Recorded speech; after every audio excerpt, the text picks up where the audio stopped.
Hey everybody, this is the Sliders Review, and I'm here today to talk to you about from Season 1, Episode 1, Long Day Journey into Night.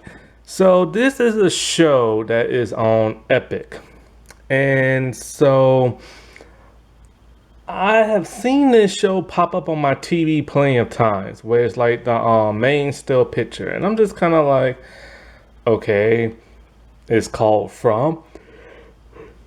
That's it. Like, give me some more. Like, what's it about? I couldn't really see nothing in the background. It's like a dark picture, and it's like a man. Like, hey, the man looks familiar, but I don't know exactly who he is. And so I just never paid no attention to it. And then so like every time I turn on the TV, it pops up. And then when I'm on like the Roku channel app, it pops up again. And I'm just like, what is this show? But I'm like, I really don't care. And then so like my Amazon Prime has ran out, so I'm like, crap, I gotta finish Britannia. But I'm like, oh wait, I can just use the Epic app. I think that's what it's called, Epic, I think.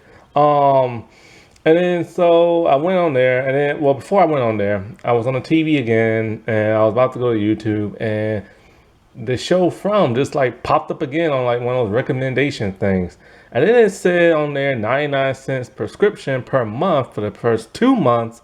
And then you have to pay after that. I'm like, that's a pretty good deal. I only have to pay 99 cents for 2 months. And then like, after that pay the regular price or you just cancel. I'm all like, I could do that for Britannia because I was going to do the first 7-day trial, but I'm like, I can't really get through 2 seasons in 7 days. I mean, I can, but I don't know. I'm getting older and I'm just lagging now. So I'm like, that'd be a whole lot better than the 99-cent thing. So I went to the Epic app, and it was confusing like I don't know what. I was constantly signing in this, signing in that, and I'm just like, where is the subscription thing at? You know what I'm saying? And I'm just like, it was like the most confusing thing ever. Then they wanted you to download another app called Epic Now. I'm just like, oh, come on, man. Like, just hurry up and get me to the thing so I can like watch my shows and stuff. And then I looked at the little coupon thing again. I'm like, oh, wait, you have to sign in through the Roku thing.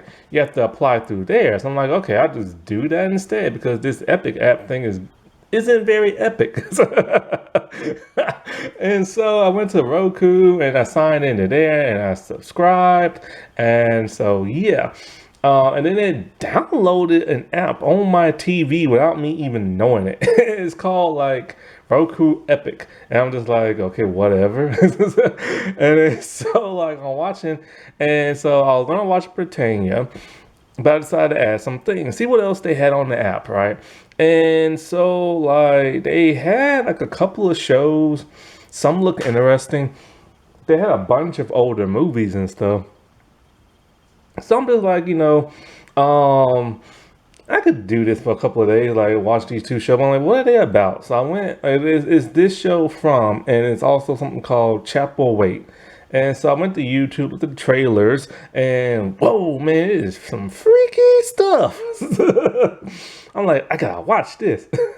So both trailers are like 3 minutes long. Like, what the? That's not a TV trailer. A TV trailer is like a minute and a half, and this is like a full-on music video and stuff. And so like I'm watching, I was like, man, seemed pretty cool. So I finally, after I had some time, I watched From the first episode tonight, and I'm just like, man, this is a freaky deaky show. Like, it has a little bit of that R.L. Stein goosebumps, Stephen King mixed in with like a little M. Night Shyamalan. And it's like freaky and stuff. It's made from the creators of Lost. Now, the showrunner is I think his name is John Griffin, but the Russo brothers are executive producers. And I'm like, man, they're really stepping up. Like, first from Community, then the MCU, and now making this like horror type show. Now, if you watch the trailer, the whole first episode is pretty much ruined for you.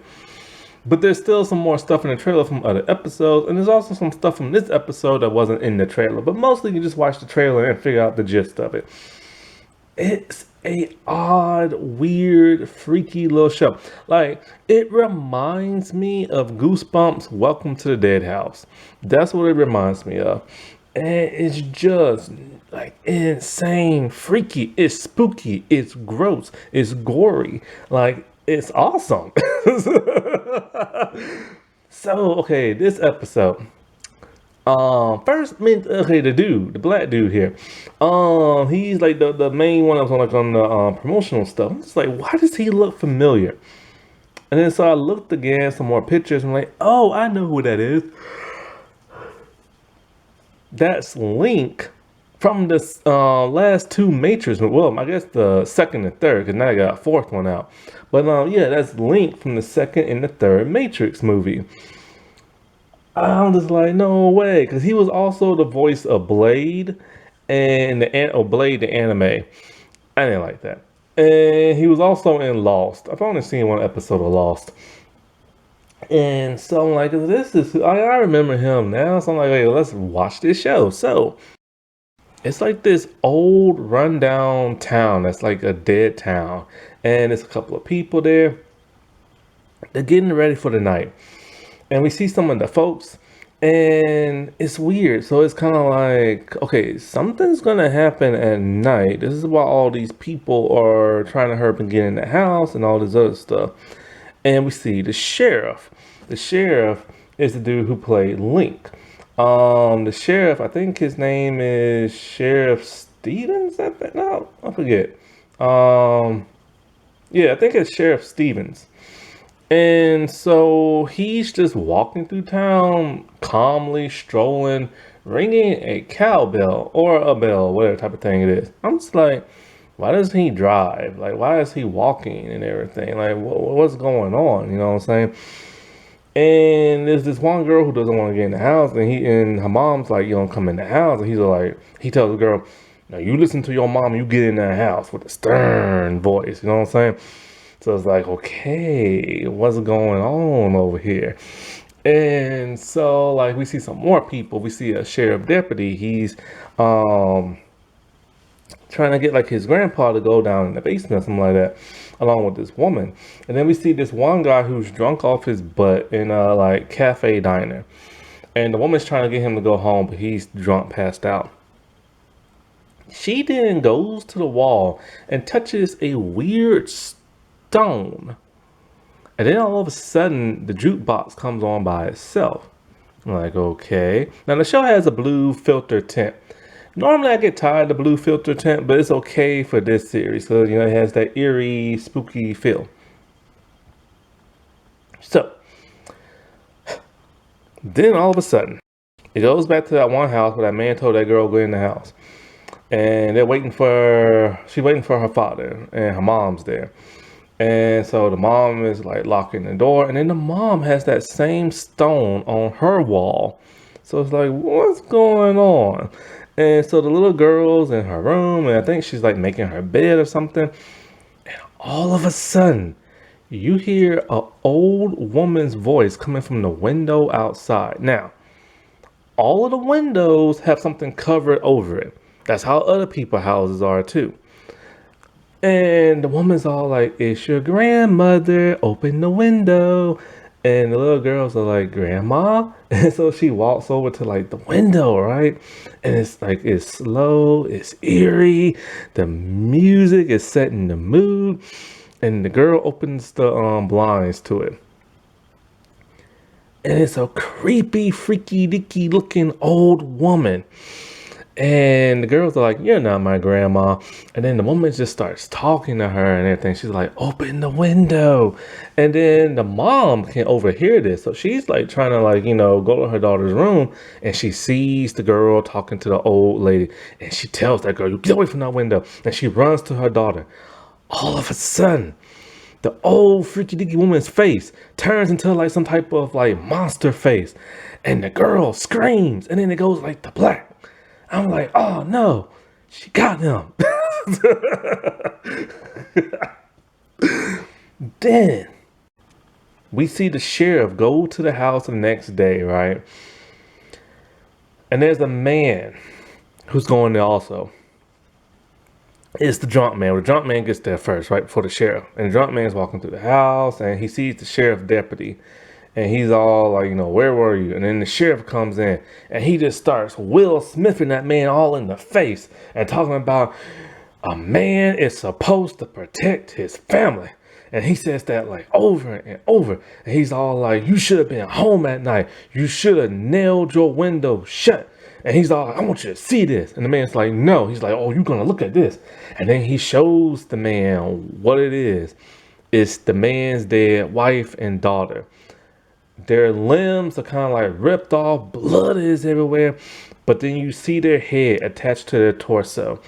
Now, from the head to the chest is okay, but after that, you can see the rib cage and everything else gutted, completely open.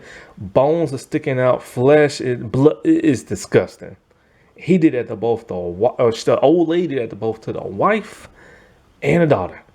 And so the man's all like, "You going to jail for this?" And so I'm just like, dude, what? I'm just like, that old lady did that. So of course she's some type of paranormal type thing, you know what I'm saying? And then so like, okay, it's some type of ghost town with these ghostly demon things, and you gotta be at a house at night, and it's some type of weird stone thing, and yeah. Then it cuts to that to like, at some point the man goes to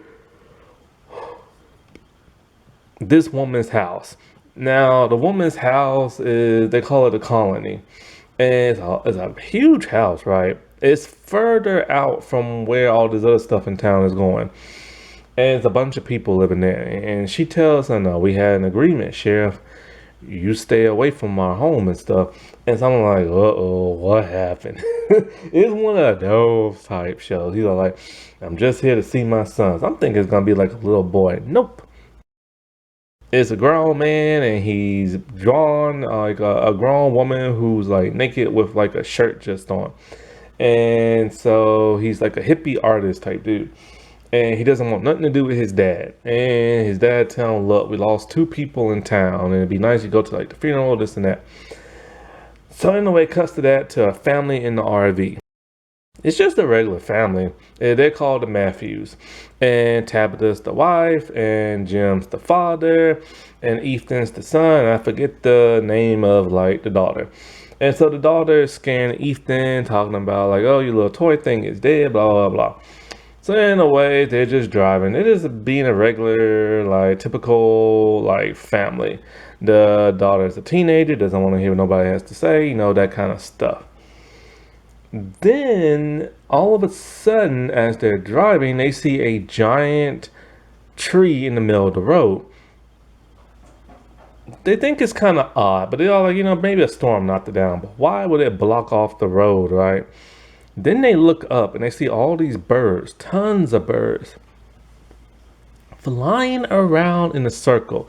Is very weird and ominous, and they have like a weird, they feel creeped out by it. So they get back in the car and they turn around, they go on a different road, right? And so as they're driving, they come into that of the creepy town. And as they're driving slow because they're lost and stuff, they're looking around, and there's a couple of people like at their houses, not many, because everybody's at the funeral. And so like, as they're driving, they pass like a motel. Oh, my bad, I'm so tired, I'm yawning. And then so like they pass like a gas station, and they notice something. Now with this show, you have to pay attention very closely to what everybody says and what everybody's doing. And the wife, she's all like, why are all those tires like slashed out? Like every tire is flat. And every time you pass a car in town, it's like messed up. Tires are flat. It's turned over, something. So that's why the sheriff was like walking through town and everything. And so they pass this freaky looking girl. And then they see the people at the funeral. And the townspeople, which aren't many people, they're nervous, and the sheriff tells them, "Now remember how it was with you when you came here." Like he told him, like, "You just act normal, don't talk to him." So it's like, dude, what's going on? So then he talks to him, and he gives them directions on how to get out of town. And so they head back on the road and they start driving, right? Then all of a sudden they're driving and they're driving and they're driving, and they realize something. They're back in that old freaky town, and the wife doesn't understand how, because like she's like, must be driving around in circles. So they leave again out of town, and then they start driving again, and they take a different path, and all of a sudden they're back in that same town again. And they're just kind of like, there's no way. Like, we took a completely different road. How is this possible? For some reason, the town will not let them leave. So they turn around, make a U-turn, and they just get on out of there. And the dads are like, I'm driving slow, whatever, get out of town, so we won't get lost. And the wife's like, no, you're not, you're speeding. Then all of a sudden, another car comes and it knocks them off the road. And then that RV goes crashing into the woods and it flips over. The family is now in dire need. The dad is like it's upside down. So the dad's dangling, the mom's incapacitated. The girl's okay, but the little boy has like a metal like tube, pole like thing sticking out from his leg. Yeah. And so like somehow, I forget how. Oh wait, no, I remember. So the sheriff and the deputy, this is what's freaky. They're in the road, because when they saw that RV pass by like 2 or 3 times, he's all like, get the spike strip. I'm like, spike strip? I'm like, wait, hold up, that was playing the tires and stuff in town. So he goes out to the middle of the road and they put the spike strip there, but he's all like, covered this up. Last thing we need is an RV like in a tree or something like that. So the deputy dude, he starts like putting dirt on top of it. But then like they find the other car that ran the other people off the road. And so he tells the deputy, go into town, get some people. So he gets the paramedic lady that he likes, and then he gets the sheriff deputy's son. And not sheriff deputy, the sheriff's son. And then so the guy who was the driver, he's in the hospital being treated. And then so there's another guy in the car and he's high off his butt. The sheriff attends to him. Now, remember I said there was like a freaky looking girl who was like, sitting down looking at the cars coming by and stuff, the RV. She goes to the hospital. The dude in the car, he starts to wake. She's talking to him about something and then she kisses him. I'm like, that's kind of weird. Then that crazy girl took like a sharp object and stabbed it in his throat, and blood is going everywhere. And then he opens his mouth. Oh, you can see the thing sticking through his mouth. So it went through his neck, up into like his jaw area, and then as his mouth is open, you can see the metal thing going through his tongue. It's nasty. Why she killed him? Like, I don't know. And so like the episode's almost over and I'm just like, man, what's going on and stuff. So then, I knew some things that were going on, but I didn't know exactly like why, because, I saw the trailer, but it doesn't explain like everything, you know what I'm saying? And then so like the sheriff, he's attending to like the family, he gets them out the RV, but the boy leg, of course, is stuck. The wife is slipping in and out. The paramedic goes there and he's all like, look, sun's almost down, stitch this boy up so we can get them out of here. And she's all like, I can't do that. He has like a table leg sticking through his actual leg. And then he takes out that stone. He's like, can you do it now? And she's like, yeah. I'm like, what's the deal with the stone? So she goes in there unprofessionally and stitched the boy up and everything. He tells the deputy, get the wife, the daughter, the husband, and probably not the husband, I can't remember which one. And then the dude who was like high, and get them back into town because nightfall is almost here. And so they drive into town, but they are too late. It's nighttime. But they're at the colony house where the sheriff's son lives at. So they're all like, we have to hurry and get them in that house. We have to get them in there now and everything. And the wife just kind of, the wife type is like, what is going on and everything. But they can't like explain that to hurry and get in the house. And then so it goes back to that of like the sheriff and the little boy and this and that. The boy is starting to have like spasms or seizures or something like that. He's like, and so he's going into like shock and everything. And the sheriff is like covering all the windows to the RV and everything. And he's all like about to have company soon. And so then all of a sudden you start to see people walk from the woods to the RV and surround it. Some of these people are old, some of these people are young. This one girl, I don't know why she's walking the way she is. I mean, you're supposed to be creepy and scary. Why are you walking all bubbly and everything? But the other people are like freaky and everything. So they did some bad casting with her. If everybody's supposed to be scared, why she's bopping around? Anyway, so it's like freaky. And the whole thing is surrounded and it ends. I'm just like, dude, I gotta watch the rest of the second episode, but it's getting late and I want to record this audio and then upload this and then I have to wash dishes and then I gotta watch Chapel Wait, and I'm like, man, maybe I'll just watch it tomorrow, but like I can't wait to watch the rest because it's like it's a freaky deaky show. And so it's like it's cool, man. Like the anticipation of what the heck is going on, and I'm getting that R.L. Stein like vibes, you know what I'm saying? Because it really reminds me of Welcome to the Dead House, because there's this strange freaky stone thing that I have no idea what's it for. Why are these people, these demonic looking people, like coming out only at night? You know what I'm saying? And what good is like opening, like being nailing shut like your window? I guess they can't come in though, unless they're invited or something like that. And then what's the deal? Why the town is split, and why won't the town let people leave and everything? And it's just like, and why can't they just get in the cars and leave? Why did they damage their own cars, or the sheriff did at least?